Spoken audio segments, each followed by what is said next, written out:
Psychological டிசார்டரை அக்குபஞ்சரில் சரி பண்ண முடியுமா? சைக்காலஜிக்கல் டிசார்டர் இது கண்டிப்பாக அக்குபஞ்சரில் சரி பண்ண முடியுங்க. ஏன் சரி பண்ண முடியும் அப்படின்னு பார்த்தீங்க அப்படின்னா, உடலின் நோய் மனதிலும் மனதின் நோய் உடலிலும் அப்படின்னு சொல்லி பார்த்தோம். உடல்ல எந்த விதமான கழிவு தேக்கங்கள் நடந்தாலும் அது நேரடியாக மனசையும் சேர்த்து பாதிக்கும். இது எப்படி பாதிக்கும் அப்படின்னா, ஆல்கஹால் கன்சியூம் பண்றாங்க இல்லையா? ஆல்கஹால் கன்சியூம் பண்றது உடலுக்கு கன்சியூம் பண்றாங்களா, மனசுக்கு கன்சியூம் பண்றாங்களா? உடலுக்கு தான் இல்லைங்களா?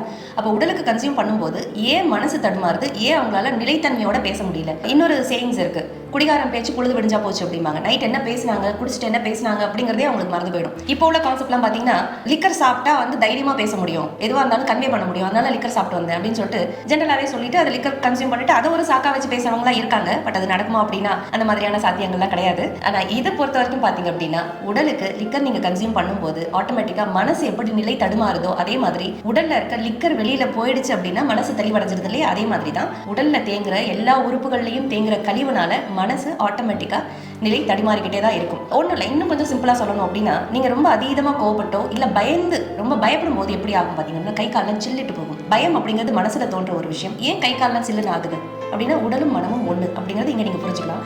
அதே மாதிரி கோபப்படும் போது அதீதமா கோவப்பட்டீங்க அப்படின்னா, இல்ல உங்க வீட்லயே ஒரு குழந்தை வந்து ரொம்ப குறும்பு பண்ணுது, அந்த குழந்தைகிட்ட கத்துறீங்க, ரொம்ப ஹைப்பர் ஆக்டிவா இருக்கு குழந்தை, அப்போ ஹெவியா கத்துறீங்க, அப்ப பாத்தீங்க அப்படின்னா முகம்லேருந்து இது ஷோல்டர் வரைக்கும் அப்படியே ஒரு மாதிரி சூடு பரவும், இல்ல சிவந்து போகும். அப்ப முகத்துல ஏற்படுற அந்த ரியாக்ஷன் வந்து பாத்தீங்க அப்படின்னா மனதோட பிரதிபலிப்பு. அப்போ உடல்ல எது தேங்கினாலும் மனதும் சரி பண்ண முடியும், மனதுல இருக்கிற தேக்கத்தால உடல் பாதிப்படையவும் முடியும்.